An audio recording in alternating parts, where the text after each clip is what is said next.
Caribbean सागर के बीच एक परिवार अपनी यॉट पर छुट्टियां मना रहा होता है। माँ जूलिया तैरने के लिए पानी में कूद जाती है। आराम करते समय उसे कुछ अजीब महसूस होता है, लेकिन क्योंकि आसपास कुछ दिखाई नहीं देता, वह सोचती है कि शायद उसका भ्रम होगा। कुछ सेकंड बाद वही अजीब एहसास फिर होता है। इस बार भी कुछ नजर नहीं आता, लेकिन अब वह घबरा जाती है और यॉट की तरफ तैरना शुरू करती है। तभी अचानक कोई उसकी टांग खींचने लगता है और वह मदद के लिए जोर जोर से चिल्लाने लगती है। उसकी बेटी कैसी हेडफोन लगाकर म्यूजिक सुन रही होती है, इसलिए उसे कुछ सुनाई नहीं देता। पति टॉम और बेटा बेन मछली पकड़ने में व्यस्त होते हैं। जूलिया पानी के ऊपर टिकने की कोशिश करती है, लेकिन मुंह में पानी जाने की वजह से चिल्लाना मुश्किल हो जाता है। थोड़ी देर बाद टॉम को एहसास होता है कि काफी देर से उसने जूलिया को नहीं देखा। वह यॉट पर उसे ढूंढता है और फिर अपनी पत्नी को खतरे में देख लेता है। वह बच्चों को बुलाता है, यॉट को उस तरफ ले जाता है और पानी में कूद जाता है। जल्दी से जूलिया तक पहुंचकर उसे संभालता है और यॉट की ओर तैरता है। बच्चे दोनों को ऊपर खींच लेते हैं। परिवार जूलिया को संभालता है, लेकिन जूलिया खुद को समझाती है कि शायद लहरों की वजह से ऐसा हुआ होगा। रात को सब मिलकर बेन का जन्मदिन मनाते हैं। कैसी को उसके बॉयफ्रेंड का कॉल आता है, तो वह लैपटॉप लेकर बाहर चली जाती है। वीडियो कॉल में उसका बॉयफ्रेंड दिखाता है कि शहर के ऊपर बड़े बड़े काले बादल छा गए हैं। कॉल ग्लिच होकर फ्रीज हो जाती है। कैसी यह बात परिवार को बताने आती है, लेकिन टॉम कहता है कि शायद जमीन से दूर होने की वजह से सिग्नल कमजोर है। तभी सबको एक आवाज सुनाई देती है। वे सब बाहर जाते हैं और देखते हैं कि व्हेल मछलियों का एक समूह गुजर रहा है।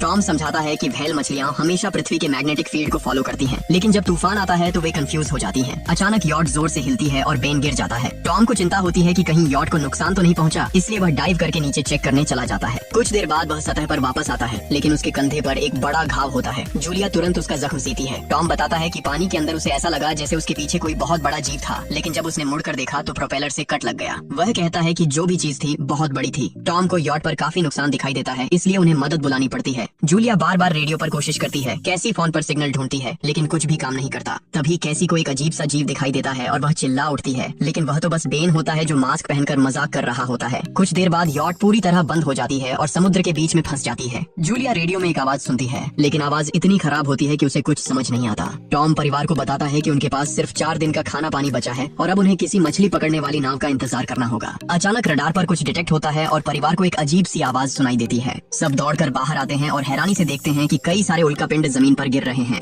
जहाँ जहाँ उल्कापिंड गिरते हैं वहाँ बड़े धमाके होते हैं। एक उल्कापिंड पानी में उनके पास गिरता है तो टॉम तुरंत यॉट को चलाने की कोशिश करता है। इंजन मुश्किल से चलता है, लेकिन तभी एक और उल्कापिंड उस इलाके को हिट करता है। परिवार डर के मारे एक दूसरे को कसकर पकड़ लेता है। तभी टॉम को समझ आता है कि जो आग के गोले गिर रहे हैं वे उल्कापिंड नहीं बल्कि सैटेलाइट्स हैं। उसी वक्त बेन देखता है कि यॉट से धुआं निकल रहा है। टॉम चेक करता है और कंफर्म होता है कि इंजन खराब हो गया है। हवा तेज होने लगती है तो फैमिली यॉट के अंदर छुप जाती है, बिना ये नोटिस किए कि कंपास बहुत तेजी से घूम रहा है। यॉट जोर जोर से हिलने लगती है। बेन फिर से गिर जाता है और इस बार उसे चोट भी लग जाती है। लहरें तेजी से यॉट से टकरा रही होती हैं। टॉम स्ट्रगल करके बाहर जाता है और लाइफ जैकेट्स लेकर आता है। तभी पावर चली जाती है। टॉम तुरंत पावर बॉक्स का बटन प्रेस करता है और लाइट वापस आ जाती है। उस वक्त बेन नोटिस करता है कि जूलिया की नाक से खून बह रहा है। जूलिया को चक्कर आने लगते हैं, जबकि कैसी सिंक पर जाकर उल्टी कर देती है। टॉम रेडियो ट्राई करता रहता है पर सिग्नल नहीं मिलता। अचानक एक तेज हाई पिच्ड नॉइज आती है और हवा और भी स्ट्रॉन्ग हो जाती है। जूलिया दरवाजे बंद करने की कोशिश करती है, पर एक हैच खुल जाता है और हवा खिड़कियां तोड़ने लगती है। टॉम एक फ्लेयर जलाता है और थोड़ी देर बाद अंधेरा छा जाता है।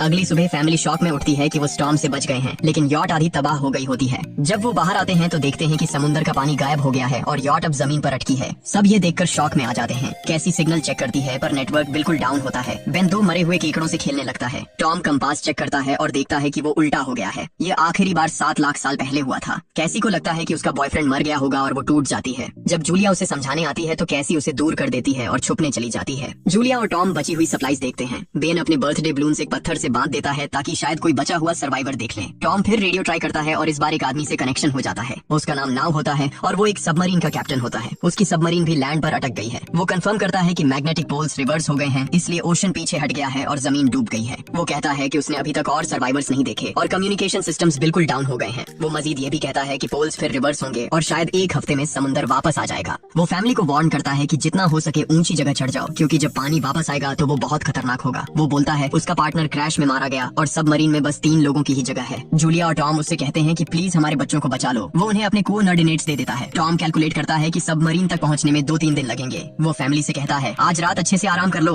कल सुबह हम निकलेंगे। अगली सुबह फैमिली सामान पैक कर रही होती है। तभी टॉम को पास में कुछ हिलता हुआ दिखता है। वो एक लंगड़ा आदमी होता है जिसके हाथ में हार्पून होती है और साथ में एक कुत्ता लगातार भौंक रहा होता है। टॉम उसके पास जाता है और उसे पानी की बोतल देता है, लेकिन वो आदमी कुछ ऐसी भाषा भाषा में बोलता है जो टॉम समझ नहीं पाता। पानी पीने के बाद वो अजनबी अचानक टॉम के सिर पर बोतल मारता है और चेहरे पर जोर का लात मार देता है। जूलिया डर के मारे भागती है, लेकिन तब तक देर हो चुकी होती है। वो आदमी टॉम के पेट में हार्पून घुसा चुका होता है। टॉम कुछ पल तक तड़पता है और फिर वो उसकी गर्दन भी काट देता है। फिर वो आदमी जूलिया के पीछे भागता है और उस पर हार्पून फेंकता है, जिससे उसके कंधे में चोट लग जाती है। जूलिया दर्द सहते हुए यॉट के अंदर भागती है और बच्चों को बोलती है कि छुप जाओ। वो दरवाजा लॉक कर देती है। कैसी और बेन सोफे के अंदर घुस जाते हैं। जूलिया उन्हें फ्लेयर गन पकड़ाती है और खुद एक चाकू लेकर बाथरूम में छुप जाती है। वो आदमी दरवाजे पर जोर जोर से धक्के मारता है और आखिर अंदर घुस ही जाता है। पहले वो थोड़ा खाना उठाता है और फिर यॉट में इधर उधर ढूंढने लगता है, फिर बाथरूम की तरफ जाता है, लेकिन जूलिया समझदारी से एक छोटे छेद से बाहर निकल जाती है। वो आदमी सोचता है कि जूलिया भाग गई, लेकिन जैसे ही वो धीरे से निकलने लगती है, उसका कुत्ता उसे देख लेता है और भौंकने लगता है। कुत्ता उस पर झपटता है तो जूलिया चाकू से उसे मार देती है। कुत्ते की चीख सुनकर वो आदमी बाहर आता है और अपने कुत्ते की लाश देखकर आग बबूला हो जाता है। इस बीच जूलिया यॉट के दूसरे साइड से अंदर जाने की कोशिश करती है। वो ऊपर चढ़कर टूटी हुई खिड़की से अंदर घुसने लगती है, लेकिन वो आदमी पहले ही वहाँ पहुँच जाता है। वो उसे पकड़कर जोर से मुक्का मारता है, जिससे वो नीचे गिर जाती है। जूलिया फर्नीचर पकड़कर बचने की कोशिश करती है, लेकिन वो आदमी उसे लात मारकर दूर फेंक देता है। फिर वो उसकी कलाई पर पैर रख देता है ताकि वो चाकू छोड़ दे, और फिर उसके बाल पकड़कर उसका चेहरा जमीन पर दे मारता है और सोफे पर फेंककर उसका गला दबाने लगता है। बच्चे ये सब कुछ देख रहे होते हैं। कैसी बाहर निकलकर फ्लेयर गन चलाती है जो सीधा उस आदमी को लगती है। वो जल उठता है और यॉट में आग फैलने लगती है। बच्चे तुरंत भाग जाते हैं, लेकिन जूलिया वापस आती है। वो उसे एक किक मारकर गिराती है, मैप और बैग उठाती है और वहाँ से भाग जाती है। बेन और कैसी अपने पापा के पास जाकर रोने लगते हैं। जूलिया भी उनके साथ बैठ जाती है और तीनों मिलकर आंसुओं के साथ टॉम को आखिरी अलविदा कहते हैं। तभी वो डरावना आदमी फिर यॉट से बाहर निकल आता है तो फैमिली फिर से भागने लगती है। कुछ ही देर में यॉट एक बड़े धमाके के साथ उड़ जाती है। थोड़ी दूर चलने के बाद वो लोग एक छोटे से झरने के पास रुकते हैं ताकि थोड़ा आराम कर सकें। कैसी सोचती है कि शायद वो पागल आदमी उनके पास गुब्बारे देकर आया था। ये सुनकर बेन खुद को कसूरवार मानने लगता है। जूलिया उसे समझाती है कि इसमें उसकी कोई गलती नहीं थी और सबको आगे बढ़ने को कहती है, क्योंकि वो आदमी अभी भी उनके पीछे है। रास्ते में एक छोटे तालाब के पास बेन एक मरी हुई हैमरहेड शार्क देखकर हैरान रह जाता है। तभी जूलिया नोटिस करती है कि वो आदमी फिर उनके करीब पहुंचने वाला है। सब लोग दौड़ पड़ते हैं और एक रेत के टीले से नीचे गिर जाते हैं, जहां उन्हें जहरीला कचरा दिखाई देता है। फैमिली सावधानी से उसे पार करती है और लगता है कि उन्होंने उस आदमी से पीछा छुड़ा लिया है। चलते चलते उन्हें बड़े बड़े मरे हुए सी एनिमल्स और समुद्र के नीचे जमा हुआ सारा प्लास्टिक दिखने लगता है। बेन धीरे धीरे चलने लगता है तो जूलिया समझ जाती है कि वो डिहाइड्रेशन के करीब है। वो सबको रुकने को कहती है। जब वो पानी की बोतल देखती है तो उसे झटका लगता है। बोतल में पानी लगभग खत्म हो चुका होता है। कैसी को एहसास होता है कि शायद उसने बोतल ठीक से बंद नहीं की थी। जूलिया गुस्से में चिल्लाती है कि उसकी लापरवाही की वजह से पानी खत्म हो गया। कैसी जवाब देती है, क्या फर्क पड़ता है, वैसे भी हम बचने वाले नहीं हैं। दोनों के बीच लंबी बहस होती है, फिर भी फैमिली आगे चलती रहती है। कुछ देर बाद उन्हें एक क्रैश हुआ प्लेन मिलता है। अंदर कुछ हिलता डुलता देख सब डर जाते हैं, लेकिन वो सिर्फ कुछ पक्षी होते हैं। फैमिली तय करती है कि रात यहीं प्लेन के अंदर गुजारेंगे। वो थोड़ा सा स्नैक शेयर करते हैं और जूलिया को टॉम की जैकेट में एक फैमिली फोटो मिलती है, जिसे देखकर उसका दिल टूट जाता है। कैसी पूछती है, मॉम आप और डैड की लव स्टोरी क्या थी? जूलिया मुस्कुराकर बताती है, टॉम हॉस्पिटल में मेरा पेशेंट था। फिर एक दिन उसने फूल और एक प्यारी सी कविता देकर अपना प्यार जताया था। रात के बीच में कैसी प्लेन से बाहर जाती है। तभी वो डरावना आदमी उसे पीछे से पकड़ने की कोशिश करता है, लेकिन जूलिया अचानक पीछे से उस पर टूट पड़ती है और बार बार चाकू से वार करके उसे मार देती है। कैसी अपनी माँ को गले लगाकर शांत करती है। अगली सुबह उस आदमी की लाश पर कीड़े गुंड पड़े होते हैं।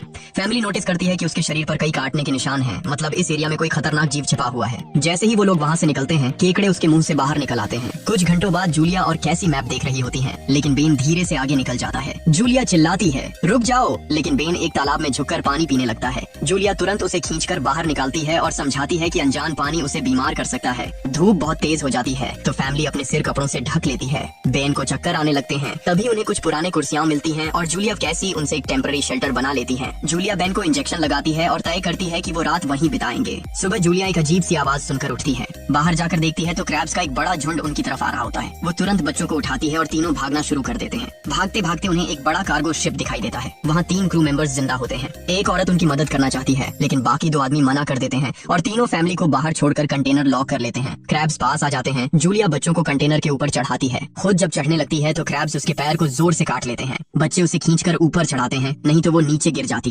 कंटेनर के एक छेद से आधे क्रैब्स अंदर घुस जाते हैं। क्रू मेंबर्स फायरिंग शुरू करते हैं, लेकिन क्रैब्स उन पर हावी हो जाते हैं और दोनों को मार डालते हैं। आखिरी आदमी छत के होल तक पहुंचता है, लेकिन क्रैब्स उसे भी नीचे खींच लेते हैं और वो भी मर जाता है।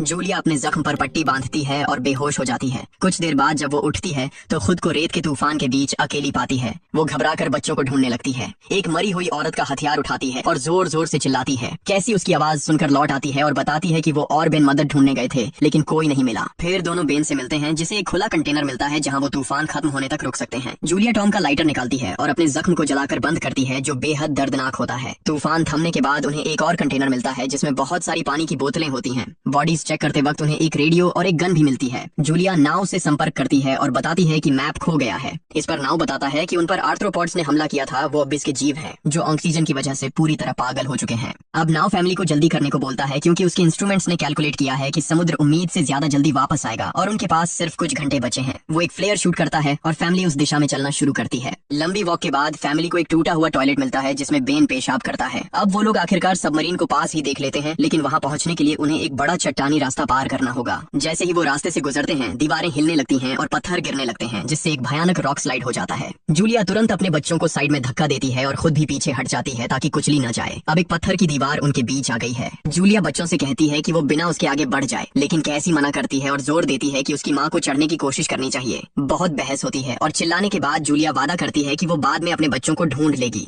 मजबूर होकर कैसी अपने भाई को खींचकर आगे ले जाती है। बच्चे चट्टानी रास्ता चढ़कर सबमरीन की तरफ भागते हैं, लेकिन वहाँ पहुंचकर देखते हैं कि नाव बाहर खून में लथपथ पड़ा है। वो समझाता है कि उसके लिए सब खत्म हो गया है और अब बच्चे सबमरीन ले सकते हैं। ये सोचकर कि एक एक्स्ट्रा जगह होगी, कैसी वापस अपनी माँ को ढूंढने भागती है। तभी जूलिया केकड़ों को आता देखती है और वो फायरिंग शुरू कर देती है। कुछ केकड़ों को वो मार देती है, लेकिन झुंड बहुत बड़ा होता है और सबसे लड़ना मुश्किल हो जाता है। उसी वक्त कैसी दीवार के ऊपर दिखाई देती है और हाथ आगे बढ़ाती है तो जूलिया अपने घायल पैर के बावजूद तेजी से चढ़ना शुरू करती है। कैसी की मदद से वो दूसरी तरफ पहुंच जाती है और दोनों साथ में सबमरीन की तरफ भागते हैं। बेन पहले से ही ऊपर खड़ा होता है और फायर खोल देता है ताकि केकड़े डिस्टर्ब रहें जब तक फैमिली ऊपर चढ़ जाए। केकड़े नाव के शरीर तक पहुंचते ही तुरंत उसे खाने लग जाते हैं। जूलिया गन उठाती है और फायरिंग जारी रखती है जब तक बच्चे अंदर चले जाएं। जब वो सुरक्षित हो जाते हैं, जूलिया समझती है कि गोलियां खत्म हो गई हैं, तो वो गन केकड़ों पर फेंक देती है और अपने बच्चों के साथ अंदर चली जाती है। फैमिली हैच को अच्छे से लॉक करती है और खिड़की से केकड़ों को सबमरीन के चारों तरफ देखती है। इसी वक्त समुद्र वापस आ जाता है तो तीनों तुरंत अपनी सीटों पर बैठकर बेल्ट पहन लेते हैं और एक दूसरे का हाथ पकड़ लेते हैं। तेज लहरें सबमरीन को जोर जोर से इधर उधर फेंकना शुरू कर देती हैं, जिससे जूलिया को पूरी जर्नी के विजन दिखने लगते हैं और कैसी उल्टी कर देती है। जल्दी ही वो हाई पिच आवाज वापस आती है और फैमिली बेहोश हो जाती है। कुछ देर बाद जूलिया और बच्चे होश में आते हैं और खुद को जिंदा देखकर खुश होते हैं। वो हैच अनलॉक करके बाहर निकलते हैं और देखते हैं कि लहरों ने सबमरीन को एक तबाह शहर में गिरा दिया है। यानी अब जिंदा रहने और नया जीवन शुरू करने की उम्मीद है। और यहीं पर फिल्म खत्म होती है। चैनल को सब्सक्राइब करना न भूलें और बेल आइकन जरूर दबाएं ताकि आपको ऐसे ही मजेदार वीडियो मिलते रहें। देखने के लिए धन्यवाद।